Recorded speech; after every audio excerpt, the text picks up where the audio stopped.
नमस्कार, मैं हूं आपके साथ अनुष्का राय और आप देख रहे हैं एमपी फर्स्ट न्यूज।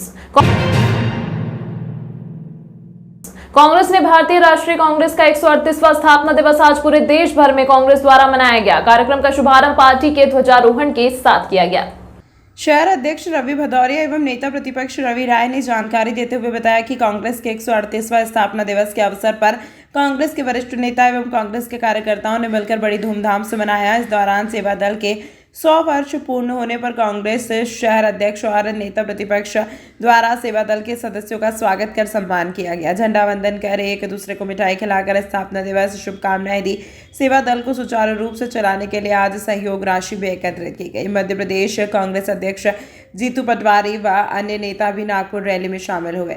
आज कांग्रेस का 138वां स्थापना दिवस है और वहीं कांग्रेस सेवा दल के 100 वर्ष पूर्ण होने जा रहे हैं। आज सभी लोगों ने कांग्रेस का 138वां स्थापना दिवस मनाया। पूरे प्रदेश के अंदर स्थापना दिवस मनाया जा रहा है। नागपुर में एक विशाल कार्यक्रम 138वां स्थापना दिवस का रखा गया है, जहां पे हमारे प्रदेश अध्यक्ष माननीय जीतू पटवारी जी नागपुर पहुंचे हैं। आज शहर कांग्रेस कमेटी द्वारा और सेवा दल द्वारा यहाँ पर 138वां स्थापना दिवस एवं सेवा दल के 100 वर्ष पूर्ण होने पर यहाँ कार्यक्रम रखा गया। राष्ट्रगीत गाया गया, ध्वजवंदन किया गया और सभी कांग्रेसियों में हर्ष का माहौल है। मिठाई वितरित हो रही है। सभी लोग यहाँ पर उपस्थित हुए हैं। हमारे सारे वरिष्ठ कांग्रेस जन यहाँ पर उपस्थित हैं। सभी हमारे ब्लॉक अध्यक्षगण और सारे पदाधिकारी यहाँ पर उपस्थित हैं। मैं सभी को 138वें स्थापना दिवस पर और सेवा दल के 100 वर्ष पूर्ण होने पर बहुत बहुत बधाई और बहुत बहुत शुभकामनाएं देता हूँ। कांग्रेस पार्टी अपने सिद्धांतों के आधार पर चलती है। कांग्रेस पार्टी कितने देना है? अपने नीतिगत जो सिद्धांत बनाए गए उनके आधार पर कार्य करती है। कांग्रेस पार्टी की सदस्यता के लिए बहुत सारे नियम हैं, बहुत सारी शपथ लेना पड़ती है। उन आज सब शपथों को दोहराया गया है। सभी कांग्रेस जनों ने यहाँ उत्साह से 139वां अब पार्टी का स्थापना दिवस मनाया गया है। कांग्रेस पार्टी का जो सेवा दल हमारा प्रमुख केंद्र है उसका भी आज 100वां स्थापना दिवस है। हम सब लोग, सभी कांग्रेस लोग, साथी लोग शहर अध्यक्ष के नेतृत्व में सभी लोग मिलकर के इस पार्टी के स्थापना दिवस को मना रहे हैं। मिठाइयों का वितरण किया जा रहा है। आप देख रहे हैं ये सेवा दल की दल निधि सेवा दल के अध्यक्ष को समर्पित की जा रही है ताकि वर्ष भर सेवा दल के कार्यक्रम यहाँ पर चलते रहें। कांग्रेस पार्टी जिंदाबाद। मुख्यमंत्री द्वारा मांस मटन की दुकान हटाने के मामले में मीडिया से चर्चा करना युवक को पड़ा महंगा। मांस मटन की दुकान संचालित करने वाले लोगों ने युवक और उसकी प्रेग्नेंट बहन को घर में घुसकर मारा। दोनों का जिला अस्पताल में उपचार जारी। हाल ही में मुख्यमंत्री के आदेश के बाद लग्जरी क्षेत्र में अवैध संचालित होने वाले मांस मटन और मछली की दुकानों को हटाने की कार्यवाही निगम प्रशासन द्वारा की गई थी, जिसकी प्रशंसा वहीं पर दुकान संचालित करने वाले युवक ने की थी। इससे आसपास के दुकान संचालक नाराज हो गए और रंजिश रखते हुए युवक के घर में घुसकर उसे मारपीट करने लगे। घायल शेर शाह ने जानकारी देते हुए बताया कि घटना को देखते हुए बहन ने जब यह देखा तो वह बीच बचाव के लिए पहुंची तो उसे भी लात मारकर आरोपियों ने गिरा दिया। बताया जा रहा है कि महिला 6 महीने की प्रेग्नेंट है और इसी दौरान अपने भाई के घर आई हुई थी। मामले में नागझरी थाना पुलिस ने आरोपियों के खिलाफ विभिन्न धाराओं में प्रकरण दर्ज कर मामले की जांच शुरू कर दी है। आपको बता दें कि जिस युवक ने मुख्यमंत्री के आदेश की तारीफ की थी वह खुद भी मटन की दुकान संचालित करता है। बावजूद उसने मुख्यमंत्री के आदेश को स्वीकार किया था। इसी बात से आसपास की दुकान संचालक नाराज चल रहे थे। विवाद उन्होंने मेरे को 8 दिन पहले 10 दिन पहले मैंने एक मीडिया पे मैंने खबर दी थी। मेरे मीडिया वाले आए थे, उन्होंने बोला था मेरे को मीडिया ने भैया मुख्यमंत्री जी ने आदेश कैसे करेंगे। उन लोगों ने मैंने क्या मुख्यमंत्री जी के आदेश बहुत अच्छे हैं, सर्वमान्य है हमारे को भी क्या, और हमारी दुकान पक्की है क्या, मुर्गी के बकरा बकरी की दुकान के बाद क्या। तो उन्होंने क्या था, मैंने क्या कच्ची दुकानें ये पतरे की लोहे लंगर की दुकानें हटा दी गई है, हटा रहे हैं वे क्या, ने रोड पे दुकानें थी वे सब हटा रहे थे क्या, हटाई उन्होंने। तो मैंने उनको ये भाषण दिया, बहुत अच्छा फैसला लिया उन्होंने मुख्यमंत्री जी ने, क्या नाम यादव जी ने। इसलिए उन्होंने क्या मेरे को वार्निंग दे दी थी उसी टाइम पे क्या, कि तेरा हाथ पाँव तोड़ देंगे और तो को अब तो को बचा नहीं सकेगा कोई भी। अपनी दुकान पे भैया कोई वो विवाद ही कोई नहीं, हमारा उनका कोई विवाद नहीं क्या। हमला उसी वजह से हुआ सर। क्या है, कहाँ पर हुआ हमला? ये नाजरी मेरे घर के सामने। कितने लोगों ने मारी आपको? कौन कौन? 10 से 12 लोग थे सर। कौन लोग है वो? कसई है। क्या, कितने लोग घायल हुए आपके? मेरे यहाँ तो 2-3 जने घायल है। 2 जने तो घायल है, एक बच्ची नीचे बढ़ती है 7 महीने 6-7 महीने, उसको दिल वो बच्चा उसको, और मैं को मारा, मेरे बच्चे को मारा था सर। हम सब लोग काई से हमला करा आपके ऊपर से? मेरे सर, मेरे को सूझ ही नहीं बनने दी सर। ने चाकू वाकू क्या मार दिया, 7-8 नाके आए मेरे को। क्या क्या नाम है आपका? मेरा नाम है शेरू शाह। काई का काम करते हो? मैं सर मेरे को अम्माली करता था। अभी 2-4 महीने दुकान पे बैठा हूँ मैं। क्या उन लोगों ने काई का काम करते हो अभी? मुर्गा दुकान हमारी मुर्गे बकरे की हमारी भी थी। कौन थाने में रिपोर्ट लिखाई अभी? अपने नाजरी थाने में। मैं मेरे भाई को बचाने गई थी तो उन्होंने ऊपर से मुझे ही फेंक दी और लात की दी पेट में मेरे। मैं बचा रही थी तो पापा को भी मारा मेरे, और छोटी बहन को भी मारा उन्होंने। तो दुकान वाले, हम तो घर में थे, हम तो बचाने गए थे। बाहर देखो तो भाई और पापा को मार रहा है वे सब। मैं प्रेग्नेंट हूँ, 6 मंथ चल रही है। क्या नाम है आपका? सिमरन शाह। कहाँ पर हो? मैं यूँ तो ससुराल से आई हूँ, मैं यहाँ पे आई थी पियर नागजीरी। मंगलनाथ रोड स्थित संत शिरोमणि रविदास गार्डन में समर्थ सेवा संस्था एवं सशक्त समर्थ सेवा शिक्षा प्रशिक्षण समिति द्वारा दृष्टि बाधित दिव्यांगों का महाकुंभ का आयोजन किया गया। कार्यक्रम संयोजक आनंद पुरोहित एवं श्रीमती सरोज अग्रवाल ने जानकारी देते हुए बताया कि कार्यक्रम में आए देश भर से दृष्टि बाधित दिव्यांग के साथ उनकी आने वाली समस्याओं को लेकर चर्चा की गई। कार्यक्रम में आया अतिथियों ने समस्या सुनकर मुख्यमंत्री को अवगत करने का आश्वासन दिया है। कार्यक्रम में मुख्य अतिथि के रूप में भारतीय जनता पार्टी के वरिष्ठ नेता जगदीश पांचाल, श्रीमती सीता देवी लोहिया, श्रीमती विमला देवी जसवारिया, श्री श्याम जी महेश्वरी, विक्रम जी चंद्रवंशी उपस्थित है। कार्यक्रम में पूरे देश भर के दृष्टि बाधित दिव्यांगों शामिल हुए, जिनका संस्था के द्वारा स्वागत कर उज्जैन के धार्मिक मंदिरों में दर्शन कराए एवं महाकाल लोक का भ्रमण कराया। इस दौरान दृष्टि बाधित दिव्यांग को महाकाल की तस्वीर भेंट कर सम्मान भी किया गया। इस मौके पर जितेंद्र मालवीय, ईश्वर कटारिया, सरपंच हीरालाल मालवीय, श्रीमती रीना सिंगर, इकबाल योगेश राठौर, राजकुमारी सिंह, ममता कछावा, बिरला सेठ, संजू मकवाना, नरेंद्र मेहरा, सुनील माहेश्वरी, कमलेश गौतम, गज्जू पहलवान, मुकेश शुक्ला, राकेश राठौर, दिनेश सोलंकी, पीयूष वर्मा, हरीश चचेरिया, नरेश झंझौट आदि प्रमुख रूप से उपस्थित है। कार्यक्रम का संचालन एवं आभार संस्था सचिव श्री विठल जी नागर ने माना। अपने शहर की बहुत ही संवेदनशील संस्था समर्थ सेवा संस्था के माध्यम से हमारे अपने अग्रज श्रीमान श्याम माहेश्वरी जी, श्रीमान विठल नागर जी और हमारे आनंद पुरोहित जी के साथ ही हमारी सरोज दीदी और पूरी मंडली लगातार दिव्यांगों के क्षेत्र में अपने दायित्व का निर्वहन करते हुए अनेक कार्यक्रम आयोजित करती है और अनेक राज्यों की यात्रा कराने के साथ साथ विदेश की यात्रा कराने का भी काम समर सेवा के माध्यम से हुआ। उसी क्रम में आज ये भारतवर्ष के अनेक दिव्यांग बंधु हमारे भूत भवन भगवान महाकाल की इस धर्मधरा पर दर्शनार्थ के लिए आए हैं।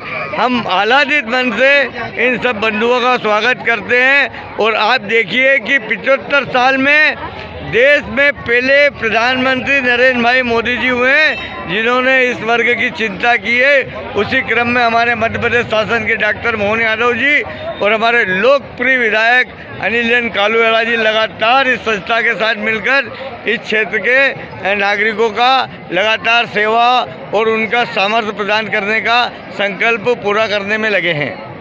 मध्य प्रदेश के नवागत कैबिनेट मंत्री प्रहलाद पटेल और उनका परिवार बाबा महाकाल के दर्शन करने आज उज्जैन पहुंचा, जहां उन्होंने नंदी हॉल से बाबा महाकाल की दिव्य भस्म आरती के साथ दर्शन किए। आरती के दौरान श्री पटेल बाबा महाकाल की भक्ति में लीन दिखाई दिए। इस दौरान उनकी पत्नी और परिवार के अन्य सदस्यों ने उनके साथ ही एक नया शिशु भी नजर आया, जिसे श्री पटेल अपनी गोदी में लेकर बैठे हुए थे। बाबा महाकाल के निराकार से साकार स्वरूप के दर्शन करने के बाद प्रहलाद पटेल मीडिया से रूबरू हुए और गुरुजनों का आशीर्वाद हम पर होगा, जिससे हम बाबा महाकाल के दिव्य दर्शनों का लाभ ले रहे हैं। बाबा महाकाल के चरणों में पहुंचना और उनकी सेवा का लाभ लेना, यह सब उनकी कृपा से ही संभव है।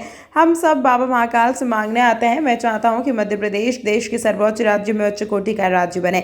बाबा महाकाल की कृपा के बिना यह नहीं हो सकता। उनकी कृपा रहेगी तो सब काम सफल हो जाएंगे। परिवार सहित बाबा महाकाल के दर्शन करने पर आपने कहा कि यह सनातन का संस्कार है। मैं अपने जीवन में कभी भी किसी भी मंदिर में दर्शन करने अकेले नहीं गया। विवाह हुआ है तो सपत्नीक ही सभी धार्मिक स्थलों पर दर्शन करने गया, और कभी ऐसा मौका भी आया तो पहले पत्नी से फोन पर अनुमति मांगी, उसके बाद मंदिरों में दर्शन किए।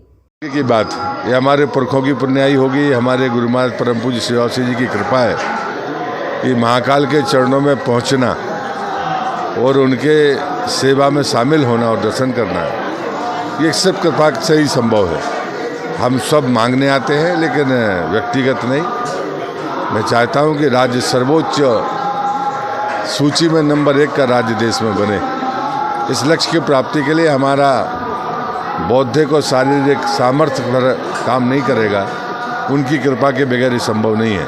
उनकी कृपा मिलती रहे और हम अपने लक्ष्य को प्राप्त करें, ये उनसे चरणों में निवन है।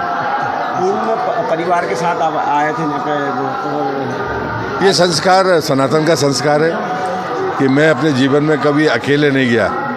जब से मेरा विवाह हुआ है तो सपत्नीक गया, और कभी गया तो पहले फ़ोन से इनसे अनुमति मांगी है।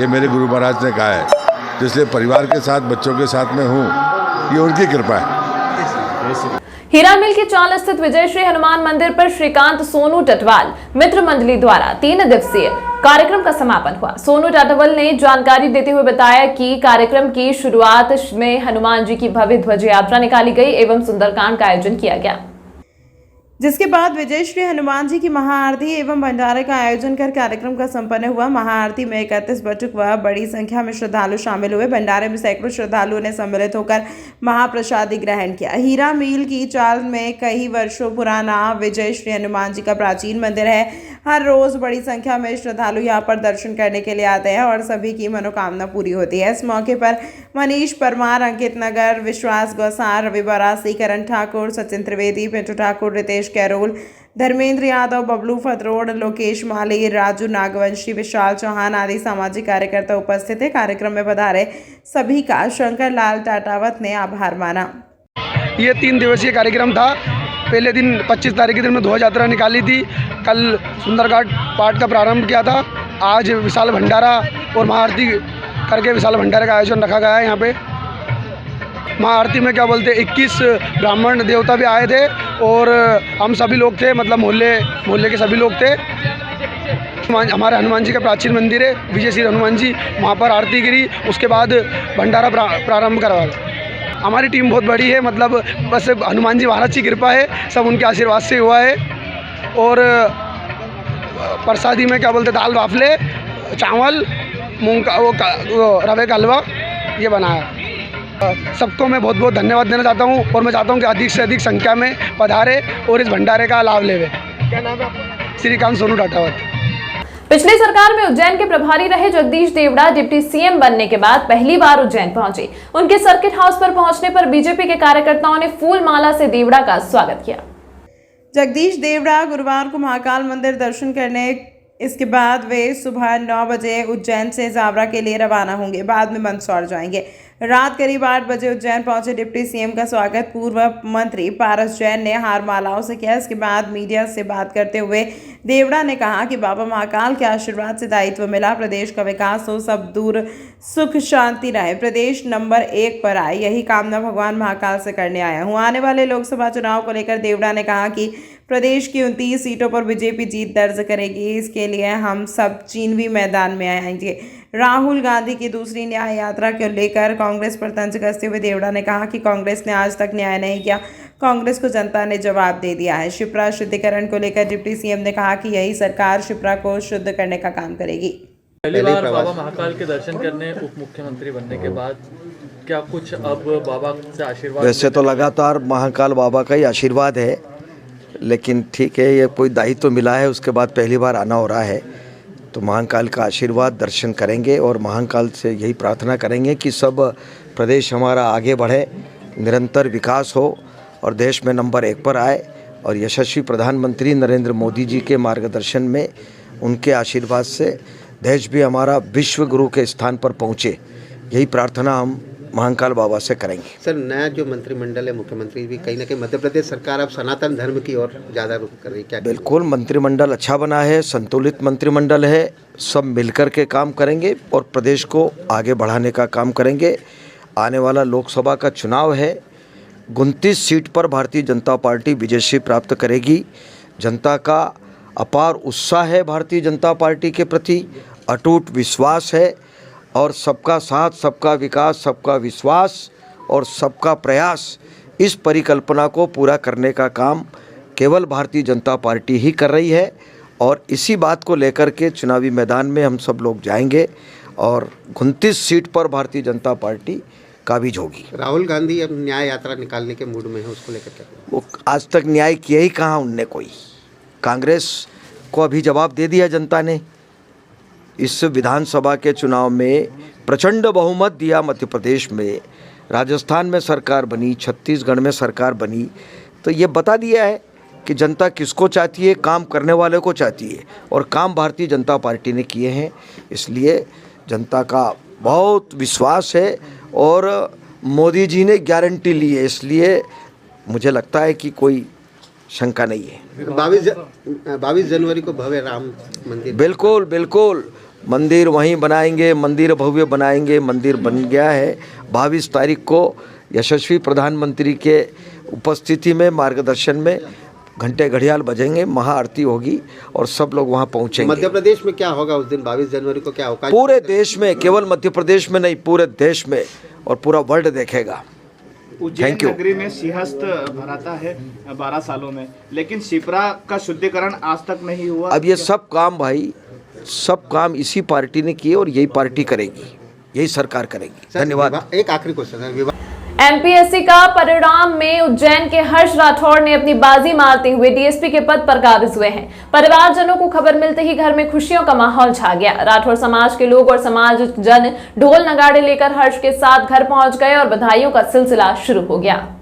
एमपीपीएससी परीक्षा 2019 का फाइनल रिजल्ट आखिरकार जारी कर दिया है। इस परीक्षा के रिजल्ट का इंतजार उम्मीदवार पिछले 4 साल से कर रहे हैं। उज्जैन शहर के अब्दालपुरा में रहने वाले हर्ष ने बताया कि पहले ही चांस में डीएसपी बनना मेरे लिए माता पिता का आशीर्वाद है। अपनी 10वीं और 12वीं पीसीएम से सब्जेक्ट से उत्कृष्ट विद्यालय से पूरी करने वाले हर्ष ने इंदौर से इंजीनियरिंग करने के पश्चात पीएससी की परीक्षा दी थी। 2019 में पहले अटेम्प्ट का रिजल्ट मंगलवार को आया तो पता चला कि डीएसपी बन गया, जिसके बाद परिवार वालों के फ़ोन आना शुरू हो गए। हर्ष ने बताया कि पिता तेज कुमार राठौड़ दूध का व्यवसाय करते हैं, मां गृहिणी है। ट्रस्टी गोपाल राठौड़ एवं पूर्व ट्रस्टी आशीष राठौड़ ने बताया कि राठौड़ समाज ट्रस्ट संरक्षक तेज कुमार राठौड़ के पुत्र हर्ष राठौड़ डीएसपी पद पर चयनित हुए हैं। प्रदेश में 19 डीएसपी बनाए गए हैं, जिसमें हर्ष राठौड़ ने परीक्षा पास की है। आपने बताया कि हाल ही में एमपीपीएससी 2020 में हर्ष तेज कुमार राठौड़ ने सहायक संचालक जनसंपर्क के पद पर चयनित हुए। हर्ष राठौड़ के चयनित होने पर परिवार के साथ संपूर्ण राठौड़ समाज में हर्ष है। राठौड़ समाज ट्रस्ट उज्जैन ने हर्ष राठौड़ को बधाई एवं हार्दिक शुभकामनाएं दी हैं। आदरणीय समाजजन, आप सभी को मेरा प्रणाम। मेरा नाम हर्ष राठौड़ है। मेरे पिताजी का नाम श्री तेज कुमार जी राठौड़ है। हाल ही में एमपीपीएससी 2019 की परीक्षा का रिजल्ट आया है, उसमें मेरा चयन डीएसपी पद पर हुआ है। इसके पूर्व एमपीपीएससी 2020 में मेरा चयन सहायक संचालक जनसंपर्क के पद पर हुआ था। इस सफलता का श्रेय मैं अपने माता पिता और गुरुजनों के आशीर्वाद को देता हूँ। इसी के साथ मैं अपने समाज के युवाओं से यहाँ पर एक आग्रह करना चाहता हूँ कि वर्तमान युग में हमारी समाज का प्रतिनिधित्व प्रशासनिक क्षेत्र में काफ़ी कम है और यदि हमें आगे प्रगति के पथ पर अग्रसर होना है तो हमें इस प्रतिशत को बढ़ाना होगा।